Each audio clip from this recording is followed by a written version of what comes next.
So I was preparing for this talk and I was faced with a dilemma. How do I take, I've been given 15 to 20 minutes and I need to jam almost, it's a little bit more than 15 years worth of learning and observations, the very things that captivate and enthrall me into those few minutes. And so I've decided what I'm going to do is I'm going to share 3 stories to keep me on track, because I can get quite distracted with all the other things I want to share with you.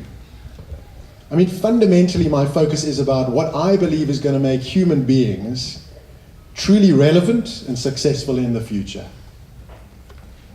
And before I tell you the 3 stories, there are 3 primary beliefs that I have. Number 1, I believe the future is more human than it's ever been. And I believe that because for the past 100 years, we as human beings have tried to be more like machines. We've worked harder, pushed ourselves more. We've valued people who can remember more, who can analyze more, who can understand more, who can pull together incredibly complicated spreadsheets, who can predict things with those spreadsheets. We've valued people who have cognitive processing abilities that give them these big brains, and we pay them big salaries. And right as we speak, that is all being done by machines. That is all being replaced by computers. In fact, it's been happening for almost 10 years already. Over the past 2 years, the number of times that an MBA has come up as a requirement on a job posting in North America has declined by 70%. Right?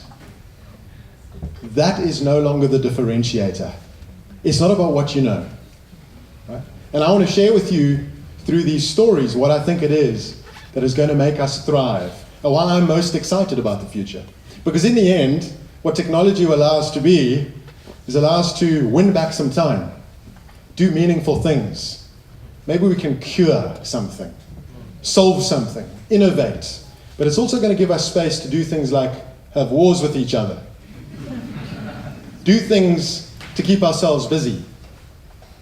I think if you're sitting here because you're attracted by the topic of the 4th Industrial Revolution, and you're thinking, geez, I'm super scared that my job or my business is going to be replaced by technology.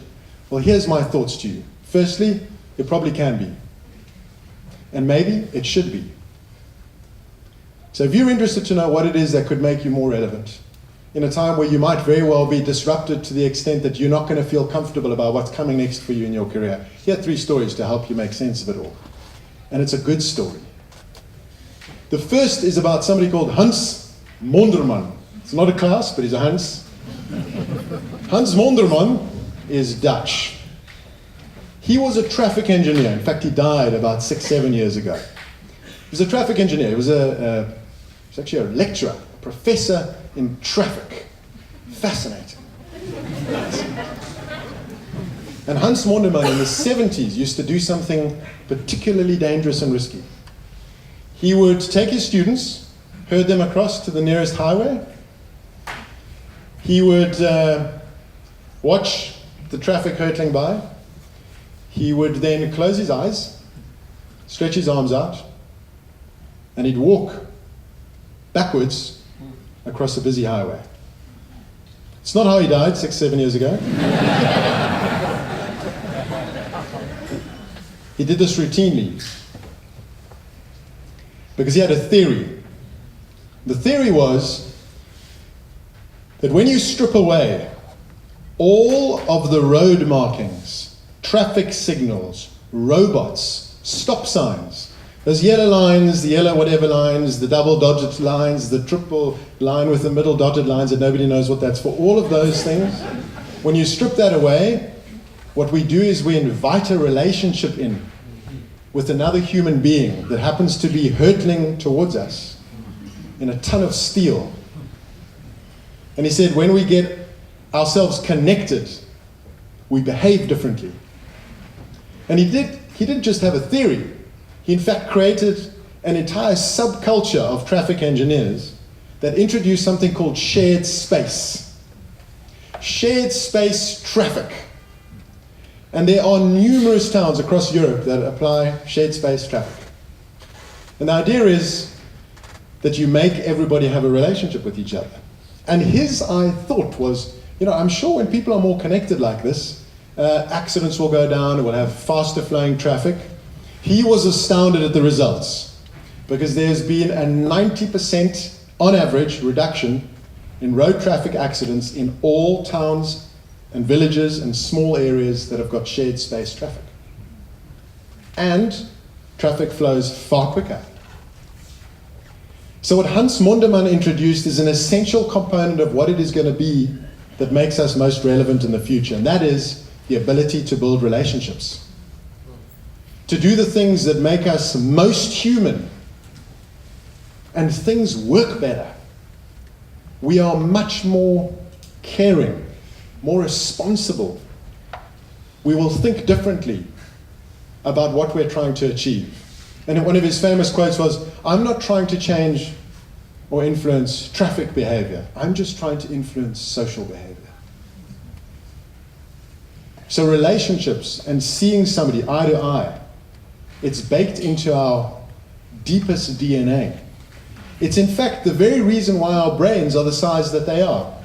It's not to be clever, it's not to remember things, to do complicated maths, to have strings of data in our heads. That's not what it's for. Our brains are primarily designed to be social. But we have created so many contexts and distractions that make it more and more difficult for us to truly connect, right? We know that's important for the future. The second is the story of a company called Apple Tree Call Centers. Interesting, Apple Tree Call Centers. It's in the United States. Now, those of you that are here that are possibly from a call center environment, you will know this. Those of you that don't, well, call centers are a terrible place to work. Yeah? They take a very particular kind of person. Special people work in call centers. What they need to deal with every day, most of us wouldn't tolerate for 5 minutes. And so they were dealing with something that all call centers deal with, and it's a huge turnover of staff, people perpetually leaving. And there are a lot of costs to that. People coming, you train them, give them an opportunity to engage with your customers. Customers shout and scream at them. People get upset, they leave. Right? And this kind of revolving door continues. They had 90% of their people leaving every month. 90%. And so as they were busy pulling out their hair, trying to work out how to solve this, a bright spark in the executive team said, I've got an idea. It's a pretty simple idea. We're just going to make people feel really great. I said, okay, what's this? He said, basically, we're going to call it Dream It. And Dream It is a project where we're going to put a box somewhere in the middle of the call center, and any person can write on a piece of paper a wish that they have for themselves. Hopefully people are going to take this be reasonable, but maybe they want to pay off a student loan, and so they put the wish into the box. Maybe they want to go and visit somebody, so they put a wish in the box. And in the first week, of course, people were incredibly skeptical, and the box stayed pretty empty. Second week, a few more pieces of paper ended up in that box. And most people didn't believe it, but the executive team eventually met, and they just drew from the box. Drew a handful of wishes and made them come true. Week 2. And then something happened that tells you just how unique we are as human beings. In week 3, pieces of paper were arriving in the box. And the next time that they went to pull them out, they discovered something that truly surprised them. There was not a single wish in the box that anybody had for themselves. It was a wish that they had for someone else, for a colleague, for somebody that had struggled through an illness and needed support. It was a wish to help somebody get through a difficult time, see somebody they hadn't seen for a while. And this just escalated, right? People started wishing to each other. That's a wonderful story, and maybe at times I feel a bit teary-eyed when I tell it. What probably matters to all of you in this environment is, well, what is the impact? Well, this is the part that's most important. Their turnover of staff dropped and remained at 30 to 40% for a couple of years. The ability of this business to grow doubled. Their profitability doubled. They became a very successful business. And so what we have here is this interesting, very human experience that as we reach over with empathy and care and we demonstrate what it means to be human, a thing that a machine could never do, we create in other people a reaction that makes them want to stay, makes them want to be loyal, wants to give more, to choose to give more than they have to. And in that experience, people feel alive. No machine could do that. Yeah? The problem is, we've got a bit distracted. So we as human beings at times are quite unconscious about what it is that we are allowing to distract us, right? And so if relationships are the future, and the ability to demonstrate authentic relationships is what it's going to hinge on, we are actually working against ourselves to truly master some of those capabilities. And so let me share with you something that I hope will make you think. In the US, particularly in California, they're doing longitudinal studies on the impact of the use of devices on children. So what I mean is, how much time do children spend on a laptop, on an iPod, on a phone, a game, whatever it is, a device. And many schools have jumped on the bandwagon that education has to come through the digital environment. And so kids are spending hours and hours every day just facing a screen. Children that spend up to 4 hours a day on a screen have a dramatic fall-off in their ability to read the social cues of other human beings. Dramatic. They lose the ability to connect and to understand what's happening for that person. They can't respond appropriately to what it is that this other person is expressing through their facial kind of non-verbal behavior, their body language. They are at sea and they are lost. And the more children and adolescents and adults are exposed and distracted away from human engagement, the less capable they are of truly connecting, of truly building on the skill set that will keep them relevant into our future. But there's good news. What they discovered was if you take those same children and you take away the devices for 5 days, preferably in nature, and you measure them on a social intelligence, social competency scale, they bounce back. They bounce back to what is considered the normal range, what is part of our very evolution. It's always been the ability to read other human beings. Who are you? Are you dangerous? Are you okay? Can I trust you? Can we work together? Those cues bounce back. Right? And so what's emerging is this very limited time that we have to focus on the things that are going to make us relevant in the future, to build the capabilities that are going to make us thrive. We are being distracted. And sometimes we're not thinking enough about that impact, particularly on our kids. Yeah?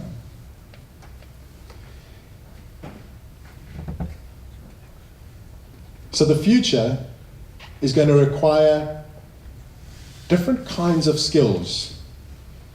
And not the things that you know, the things that you've studied. They'll be important little entry tickets to where you're going.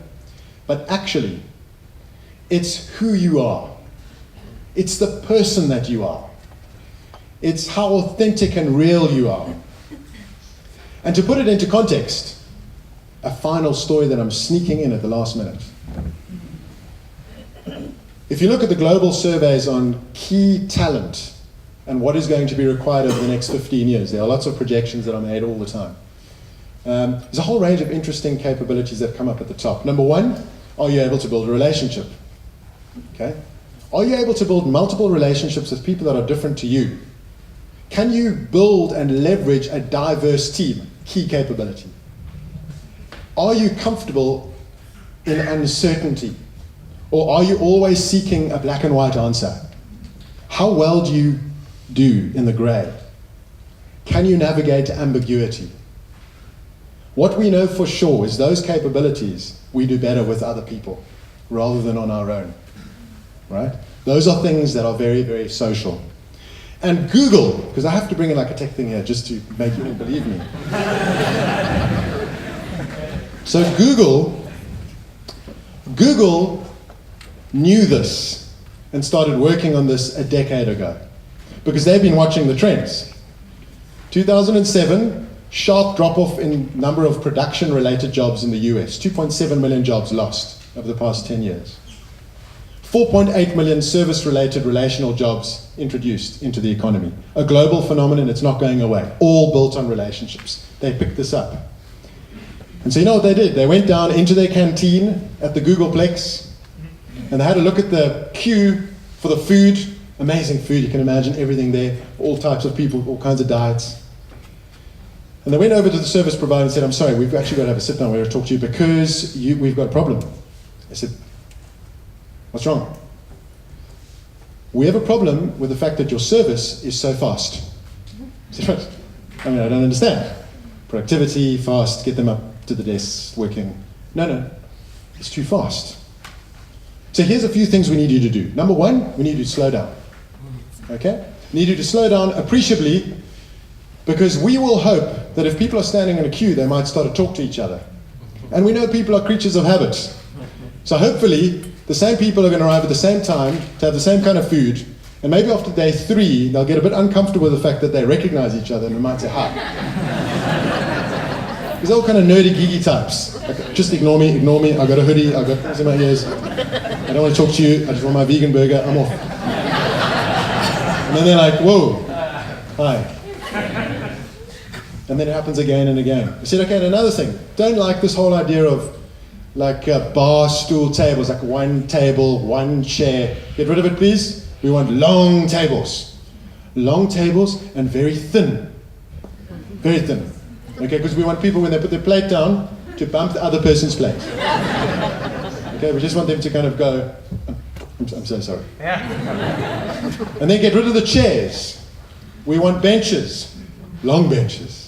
Super long benches. So when you come in at like 2 o'clock and everybody's already eating and you need to slip in and you're feeling a little bit tight, you have to kind of go, excuse me everyone, could you, I just need to, and you need to connect with people. When you listen to Google executives speak, they talk about the Google bump. They talk about the Google bump as a primary driver to rebuild relationships, to bring humanity back into organizations, to make it the very cornerstone of what makes them different. They believe it, and they do it, and they're not the only ones.